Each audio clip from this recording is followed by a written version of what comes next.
March 1970. The Los Angeles office of Elektra Records. Jim Morrison sat in the conference room, a black notebook in his hand, facing the company's CEO, Jack Holtzman, producer Paul Rothchild, and 3 executives. Morrison had just uttered a sentence, and the room had gone ice cold. "I want to record an album. There won't be any music. I'll just talk. I'll read my poems. It won't be the Doors. It will just be me." Holtzman looked at Morrison, expecting a joke.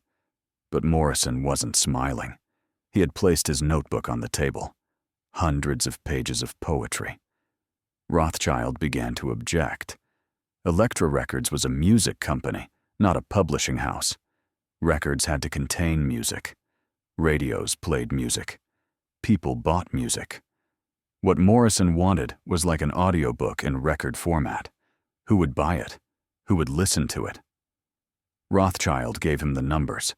The Doors' last album, Morrison Hotel, had sold 100,000 copies. If Morrison made a recording without music, it might sell 10,000 copies, or maybe none at all. It was a financial disaster. Morrison listened. When Rothchild finished speaking, he said 3 words: "My own money."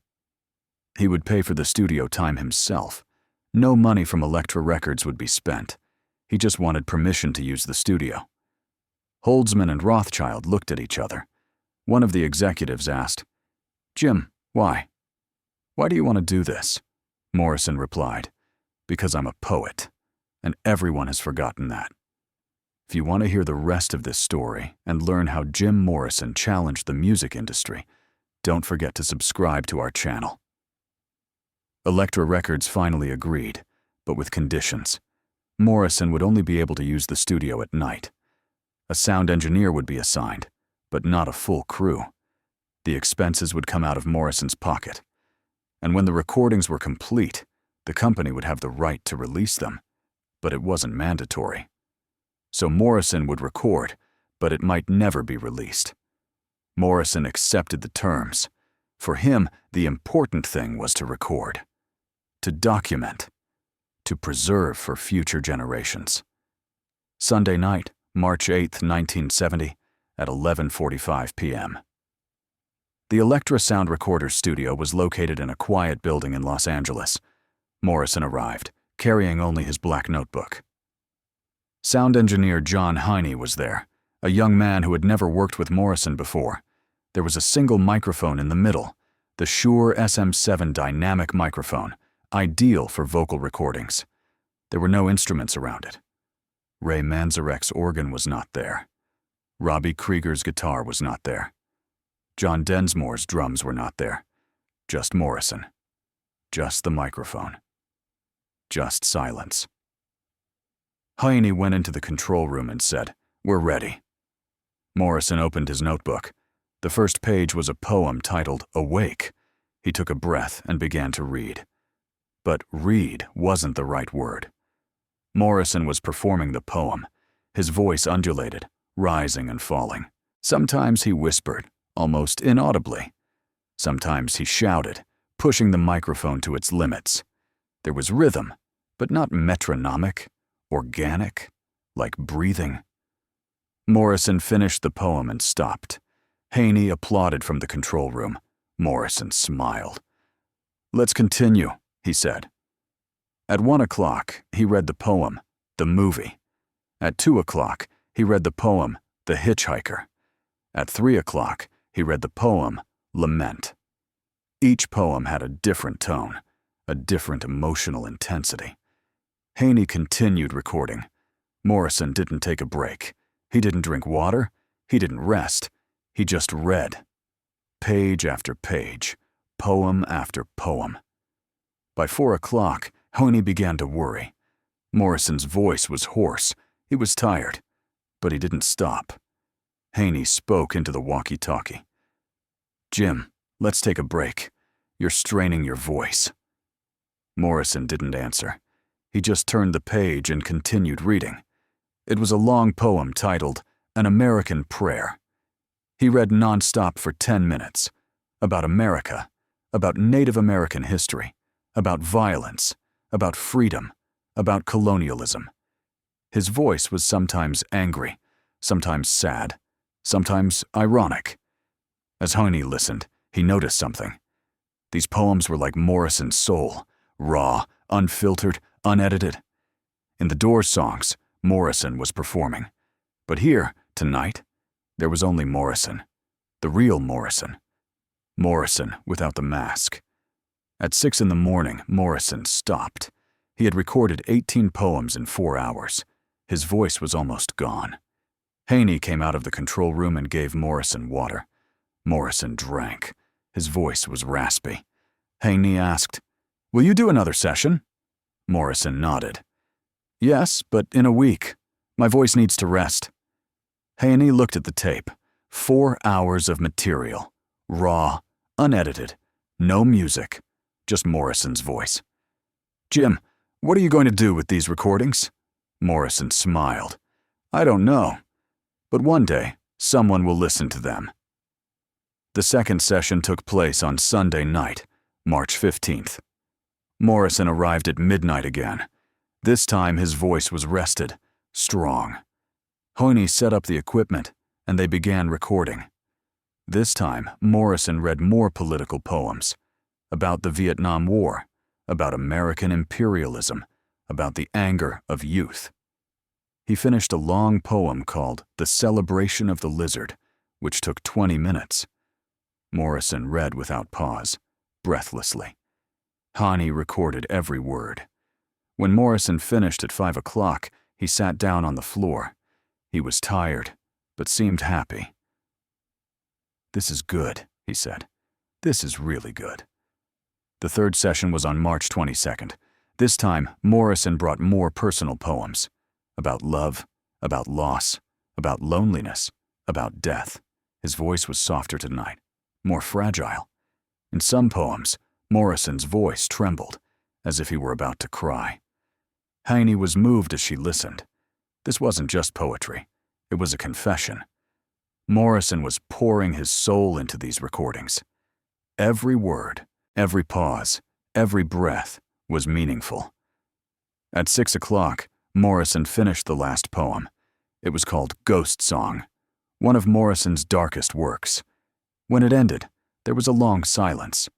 Morrison looked at the microphone and whispered, "It's over." Heine came out of the control room. "Is that all?" Morrison nodded. "Yes. I've said everything I had to say." In April 1970, Elektra Records listened to the recordings. Jack Holtzman, Paul Rothchild, and 3 executives gathered in a conference room. Heine brought the tapes and started playing them. Morrison's voice echoed through the speakers. The poems were powerful. They were emotional, but there was no music. After listening for 10 minutes, Holtzman stopped the tape. "This won't sell," he said. "Radio stations won't play it. It has no category. What are we going to do with this?" Rothchild added, "Maybe not now, but in the future." The discussion lasted an hour. Finally, Holtzman decided, "We'll keep the tapes. We won't release them for now. But maybe one day, we'll use them." When Morrison was told of this decision, he wasn't surprised. "No problem," he said. "At least we have it. It's on tape." Morrison spent the rest of that year recording the album L.A. Woman with the Doors. They were in the studio in December 1970. Morrison's vocal performance was strong, but he was tired. There was tension among the band members. Morrison now wanted to move to Paris. He wanted to escape the music industry. He wanted to stop being a rock star. He just wanted to be a poet. The album was released in April 1971 and was successful. But Morrison was already in Paris. He was living in a small apartment in the Marais district with Pamela Courson. He grew a beard, gained weight, and distanced himself from his rock star image. He was writing poetry. He was sitting in cafes. No one recognized him. He seemed peaceful. On the morning of July 3, 1971, Jim Morrison died. He was found in the bathtub of his Paris apartment. He was 27 years old. The official report said heart failure. There was no autopsy. The funeral was quick. He was buried in the Père Lachaise cemetery. The news spread around the world. Fans were in shock. The Doors members were devastated. And those 12 hours of poetry recordings sitting in the Elektra Records vaults were forgotten. The boxes were moved to storage. The tapes were labeled Morrison Poetry Sessions, March 1970, unreleased. 7 years passed. In 1978, Elektra Records launched an archival project. They were reviewing old recordings, unreleased material, outtakes, demo recordings. An archivist found Morrison's poetry tapes. He took them to Jack Holtzman. Holtzman listened to the tapes and was stunned. 7 years earlier, when he had listened to them, he had said, "This won't sell." But now, after Morrison's death, he felt differently. Morrison's voice was powerful. The poems were profound. And most importantly, Morrison was gone. People missed Morrison. They wanted to hear his voice. They wanted to hear the real Morrison. Holtzman called the remaining members of the Doors, Ray Manzarek, Robbie Krieger, John Densmore. He played the recordings for them.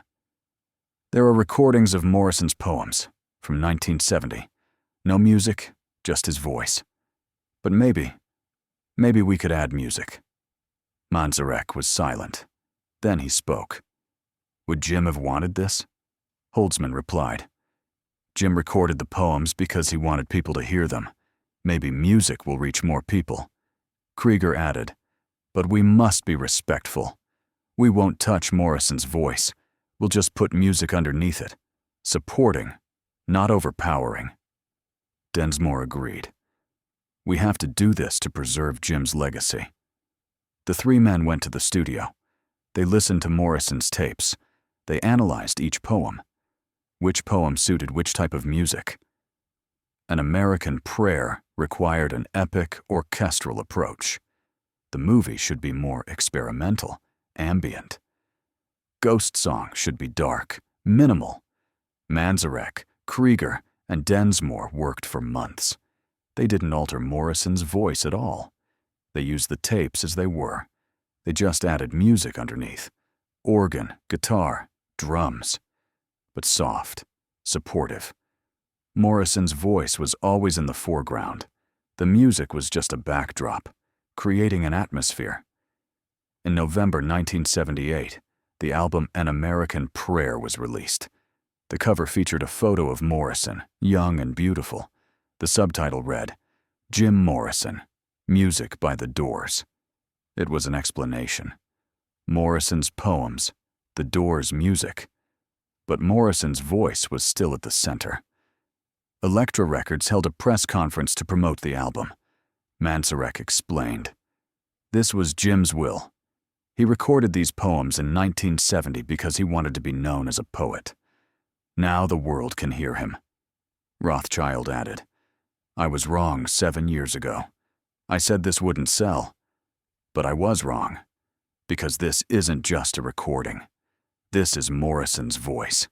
It will never die. When the album went on sale, it sold 50,000 copies in the first week, 100,000 in the second week, 200,000 in the third week. It entered the Billboard Top 100 and rose to number 14. Critics praised it. Rolling Stone wrote, Morrison is finally recognized as a poet. This album is a triumph, but a tragic triumph, because Morrison didn't live to see it. The Los Angeles Times wrote, An American Prayer is Morrison's most honest work. What he did without music was more powerful than what he did with the Doors. The New York Times wrote, Morrison wasn't just a rock star, he was a poet, and now everyone knows it. Within 6 months, the album went platinum. 1 million copies. Fans bought the album to hear Morrison's voice again. But it wasn't just old fans. A new generation discovered Morrison too. College students began reading his poetry. Literature professors added Morrison to their syllabi. Morrison's notebooks were published as books. His poetry collections, The Lords and the New Creatures, and An American Prayer, sold very well. Morrison's family established a poetry department in his name at UCLA. The Jim Morrison Film School opened. Morrison began to be remembered not just as a rock star, but as a serious artist. In the 1980s, spoken word music exploded. Artists were inspired by Morrison. Patti Smith said, "Jim taught me that music is not just notes." Henry Rollins said, "Morrison's poetry recordings were a revelation to me. Hip-hop was born, and the foundation of rap was the rhythm of speech. What Morrison did in 1970 was one of the first seeds of rap. Telling a story with just sound, rhythm, and words, without music. Morrison had done this 10 years earlier, and no one had noticed. But now everyone saw it. Morrison was a pioneer. He was a visionary. By 1995, Morrison's grave at Père Lachaise Cemetery had become one of the most visited graves in the world.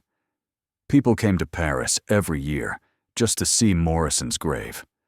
They wrote poems on his tombstone. They left letters for Morrison.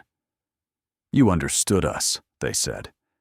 "You were a poet, and now we all know it," they said. In 2011, the Doors were inducted into the Rock and Roll Hall of Fame. Manzarek gave a speech and talked about Morrison. Jim was a poet. He was always a poet. But the world saw him as a rock star. When he made those recordings in 1970, he was trying to tell us something. But we didn't listen. Now we're listening. We're late, but we're listening. In 2021, a special 50th anniversary edition of the An American Prayer album was released. The original recordings, with no added music. Just Morrison, just poetry. Just as Morrison wanted. The album sold very well again. A new generation discovered Morrison. Millions of plays on Spotify, videos on YouTube, young people reading Morrison's poetry on TikTok. Morrison was still relevant 50 years later. Because true art is timeless. True words never die. When Jim Morrison joined Elektra Records in 1970, he was a rebel. Everyone told him, "This won't sell." Everyone told him, "There should be music." But Morrison didn't listen. He spent his own money. He followed his own vision. Late at night in the studio, alone, he read his poems into the microphone. Not for anyone else. Not for money. Not for fame. Just because it was real. Just because it needed to be said. And when he died 7 years later, no one remembered those recordings. But 10 years later, the world was ready. People were ready to hear the real Morrison. And they heard him. And they were amazed. Because Morrison's words didn't need music. They had their own melody, their own rhythm, their own power. Today, more than 50 years later, the poems Morrison recorded on those March 1970 nights are still being listened to. They are taught in university courses. They are referenced in poetry competitions. And every new generation that discovers Morrison says the same thing. This man wasn't just a rock star. This man was a genius. Morrison was right. The music industry was wrong. Elektra Records was wrong. Everyone was wrong. Only Morrison was right. Words are enough. Even without music, words are enough. And Morrison's words became immortal.